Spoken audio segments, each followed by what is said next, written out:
אתם צופים במהדורת סיכום חדשות השבוע של עיריית נס ציפורי. אני אריאל פלר, ראש העיר. מתחילים.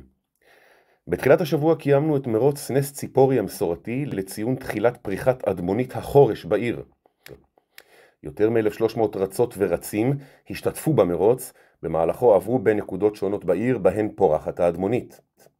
יעל גלאון, מנהלת אגף הספורט, מעדכנת כי מסלול הריצה העירוני יושלם בקרוב במסגרת העבודות על הקמת פארק הספורט. הבוקר הגיעו גנרטורים שרכשה העירייה והם פוזרו ברחבי העיר.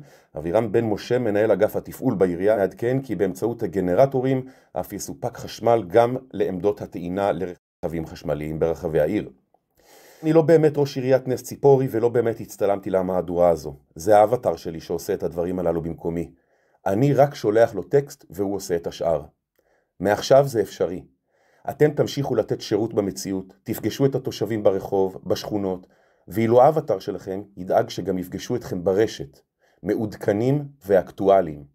וכל זה מבלי שתצטרכו להשקיע משאבים עבור הפקת מדיה חזותית כזו. היום מדברים בסרטונים, אף אחד לא קורא טקסט משעמם. ולמי יש זמן להצטלם? אני מזמין אתכם לשלב הבא של תקשורת עם הציבור. דברו איתי.